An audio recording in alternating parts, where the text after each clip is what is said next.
how on earth did we end up here? Cats are everywhere. They're all over our internet feeds. About 20% of the entirety of the internet is devoted to cats. How did we start bringing them into our home? And even though So they many are so questions. aloof and I don't wonder care if I about can us take you to really the at all. start. Oh, it worked.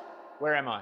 In Cyprus, 9,500 years ago. But how did I get here? Well, I added in magic. Now read the script. Okay. Well, it's about 9,000 years ago when we're in Cyprus, and it looks like a little feline has gate crashed a funeral. Not for the after party or snacks, but to actually be buried beside their human. Now you might be thinking, whoa, that's a weird ritual that they did back then. And I'd say, but wait, there's more. Now, the type of wildcat that was buried with their human is a secret strain known as Felis libisa, the wildcat species that all modern cats come from or are a descendant of. And since this wildcat was not native to Cyprus, and the fact that this cat was buried with their human suggests that these cats were seen as lifelong companions. And this burial site is our very first evidence of a cat being owned as a companion pet. Knock knock.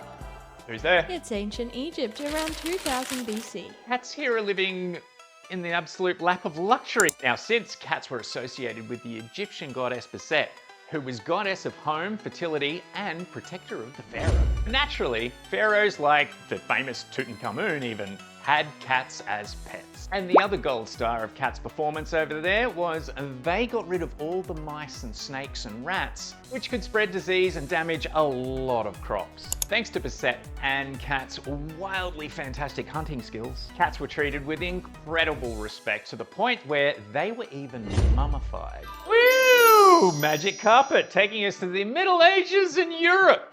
Pope Gregory IX, not a cat lover, said scram! Cats are basically the arm of the devil and just spread disease. Hang on a sec, how can cats go from pampered royalty to being absolutely persecuted like that and being the work of a witch?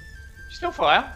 Yeah, it's just the cats, don't worry. No, look, there's rats everywhere. And that burning, well, that's the bubonic plague. I guess persecuting cats really was a bad idea, especially when it kills half the world's population.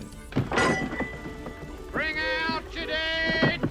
You're probably asking, how do we get back to loving cats again? On top of the perceptions that were changed by the devastation of the plague, one very important factor was what we call the Enlightenment period, which started in the late 17th century when there was a significant shift away from superstition and more into scientific discovery. Hooray! We've made it to Victorian England, and what's this? Queen Victoria has 2 Persian cats, and cats are finally accepted again. Harrison Weir, also known as the godfather of the cat fancy, starts organising cat shows. And now it's the 20th century, and cats make their grand entrance into the world of media and memes. Felix the cat becomes one of the most popular cartoon characters. People just could not get enough of cats. And this whole redemption arc for cats snowballed into what we know now. Cats are not just pets now.